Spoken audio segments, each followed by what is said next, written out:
Morning, folks. It's Saturday and it's 9:30. I've been squirrel hunting for a couple hours and I have not seen a single squirrel so far. I think it's because it's super wet. I just don't think there's any luck for me this morning. So I'm gonna head back to the house and I'm gonna forge my first squirrel cooker. I've seen them, I've never tried one, but I'm gonna forge one today. And then I'm gonna either try and kill a squirrel this afternoon or I'm gonna go pull one of the tons of them I have in the freezer out and we're gonna cook it. Okay, so I just watched Black Bear Forge's video on the squirrel cooker. He did a great tutorial on making one. He used much smaller material than I did and it was square. I have this. It's a lot bigger than what he has. Means I'm gonna have to do a lot of drawing and tapering and square it all up, which is not gonna be fun, but got plenty of material here.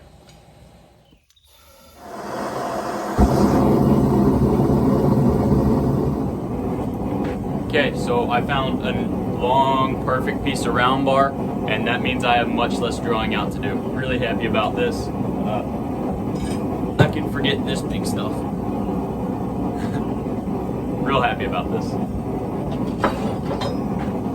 Okay, so I'm gonna start by cutting off the piece I'm gonna use for my fork, and I'm gonna cut a little bit more than I need because I can always cut material off, but I can't add it back.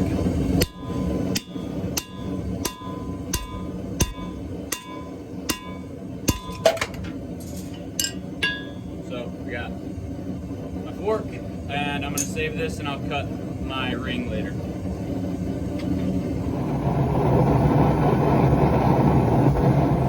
So I started by just flattening the tip out, and what I'm gonna do when I'm ready is split it down the middle and bend them out, and I'll curve both of those over, and that's what's gonna be my fork. And then on the other end, I'll put a ring, or I'll put a little hook so that you can hang a pop from it. You'll see how it all works when I get it finished.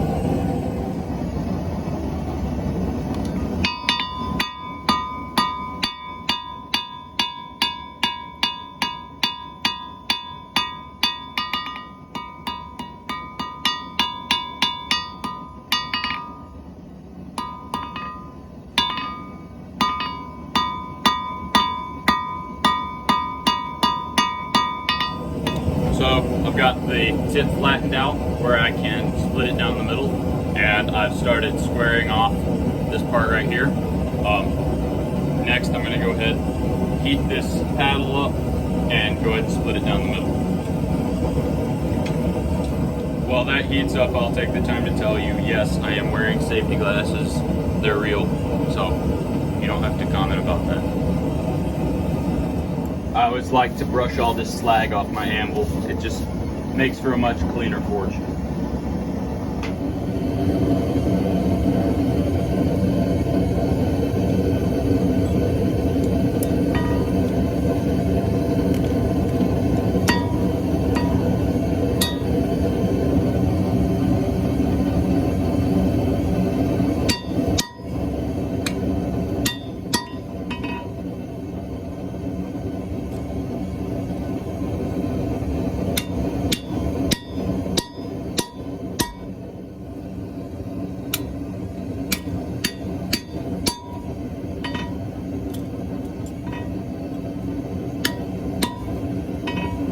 Alright, got that split. I'll go ahead and pull it apart and start working the tips out.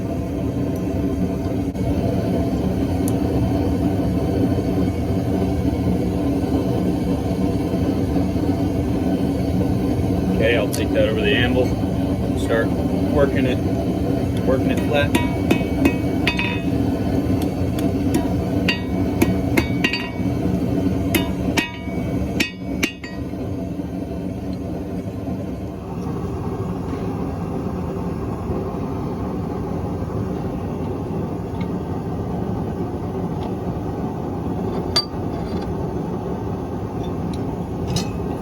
Okay, so now that I've got it locked in my vise here, I'm just gonna clean up some of these edges, knock some of this slag off.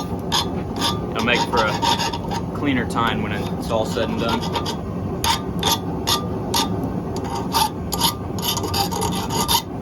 While it's here, I'm gonna take my hammer and just bend these back a little bit more.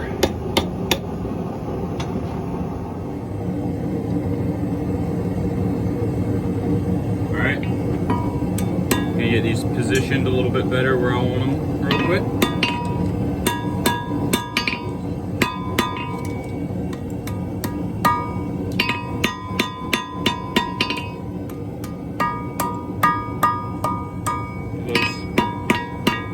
Get those straightened out like that.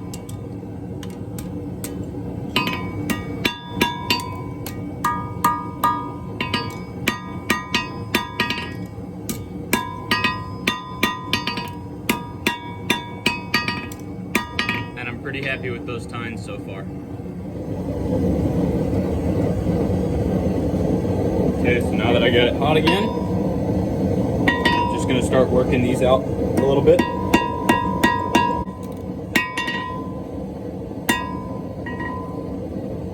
Pretty happy with that. I'm just gonna put a point on these and then I'll shape my fork. All right, I'm gonna put a point on here real quick.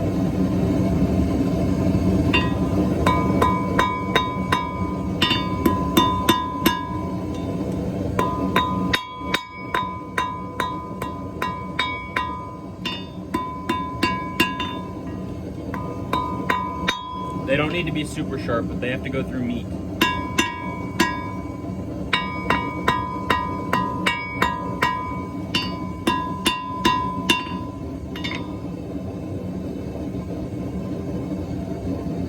That's pretty good. I want to file that a little bit.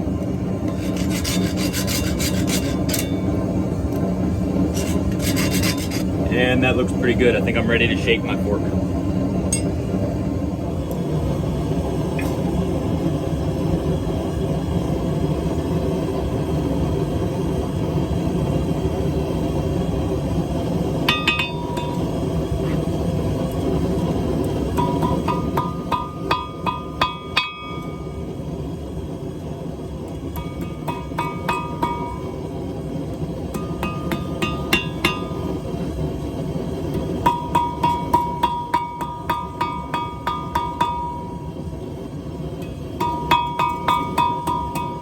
Pretty circular. I think I'm going to close it in a little.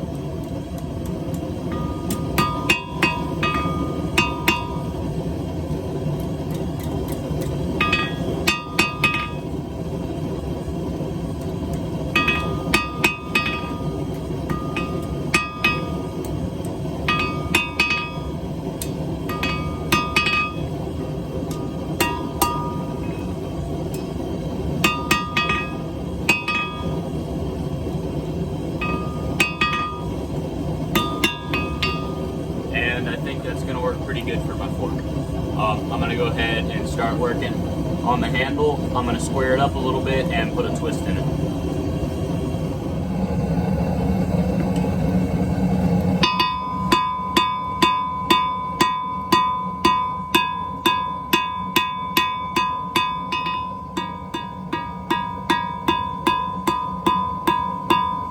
I'm going to have to fix my fork.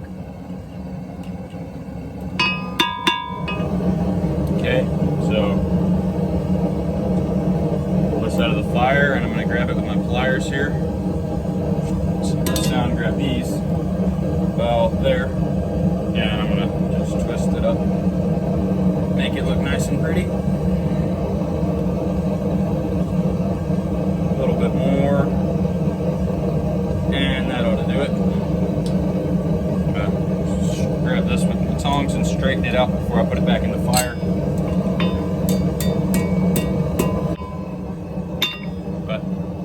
It's a good looking twist. I'm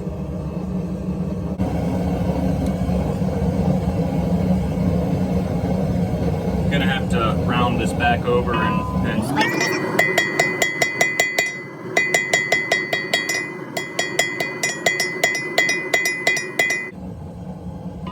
think that's gonna about do it.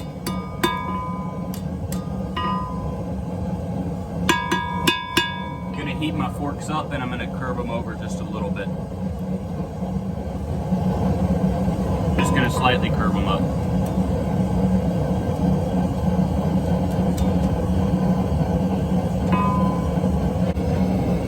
So my fork's done. I'm gonna take it to the water and cool it off, and then I'm gonna start working on this end.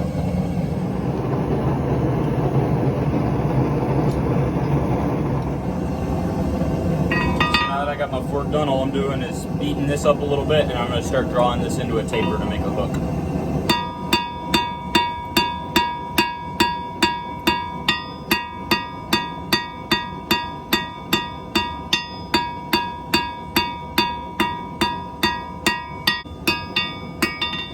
Alright, I'm going to heat this end up and I'm going to start drawing it into a taper so I can make my hook.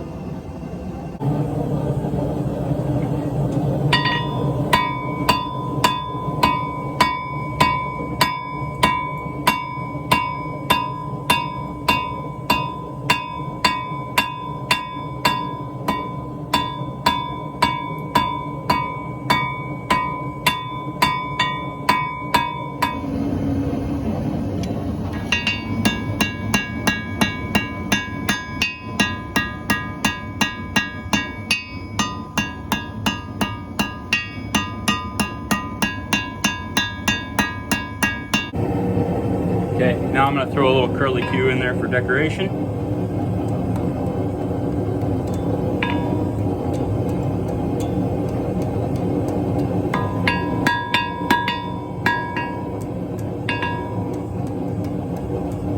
Just so it looks nice.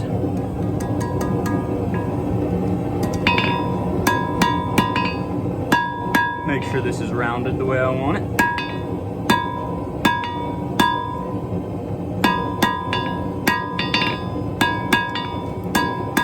I'm going to go ahead and bend this into a pot hook.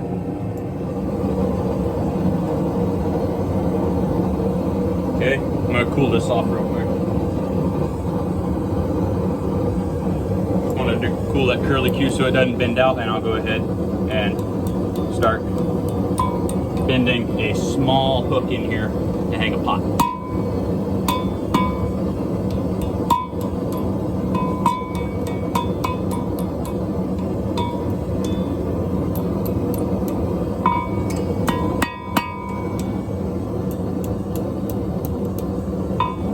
That's looking pretty good so far.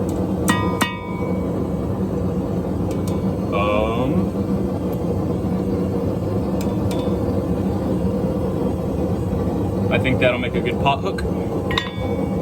Now I'm going to put a twist right here, and then I'm going to make sure it's lined up with the fork so it doesn't look too off. Let out. Grab it with the pliers. I went ahead off camera and squared this up so I could grab it. About the same length as my last twist. I'm just going to twist it several times to make it look nice. Still rounded up, so I'm having a hard time grabbing it. I might need to go back and square this some more.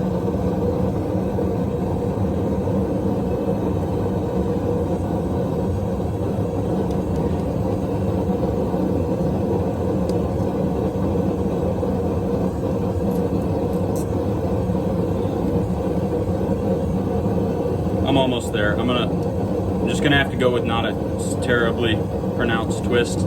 I just need to go around one more time so it's lined up. All right. Grab hold of this. Just go around enough to be lined up where I want it. Grip matches the fork. And that's all I need. It's a pretty good twist. You'll be able to see it better when it cools off, like this one right here. I'm gonna go ahead and straighten this up, and then I think we'll be ready to work on our ring. So I'm gonna start just by drawing this out as my stake.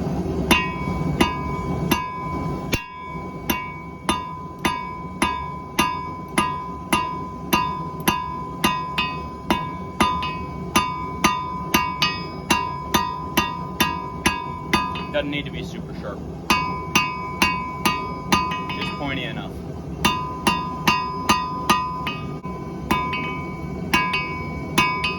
And I think that's all I need. Just make sure it's straight. Alright, I can flip it around and start working on the O-ring. I'm just going to start by tapering it out.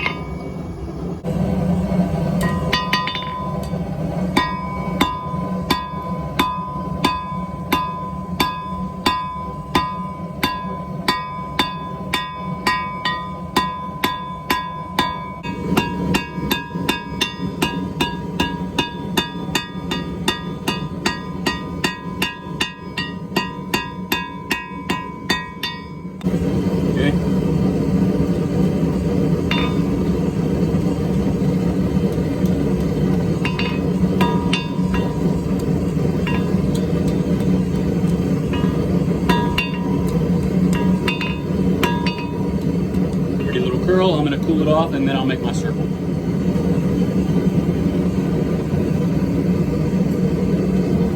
Okay, time to make my circle.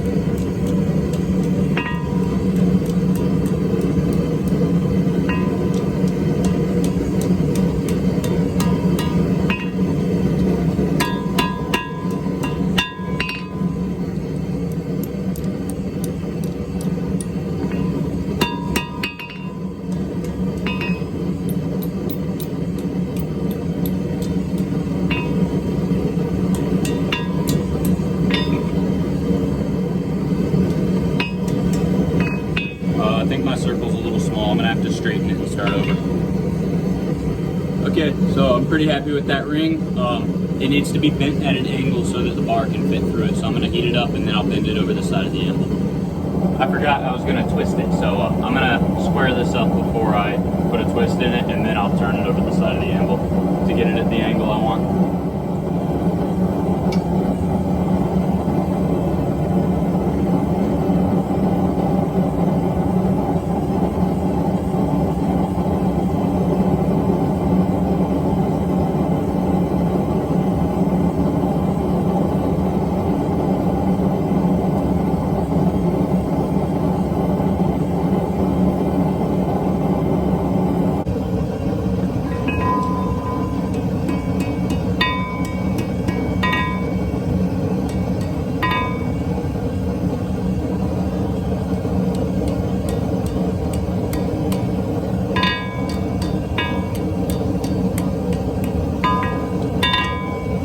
Don't want it bent all the way over, just enough. Okay, so I went ahead and bent that over. It's right at the angle I need it to be. Got my fork with my hook and my fork. And the way this works, goes through there with this stuck in the ground. Squirrel gets stuck on that fork. You cook him on there. If you want to spin it around like this, you can cook your pot. Put your pot on this side and adjust it back and forth, and you can pull it back for less, forward for more, depending on how close you want it to your fire. But yeah, that's the squirrel cooker. So let's go down in the woods and cook something on it.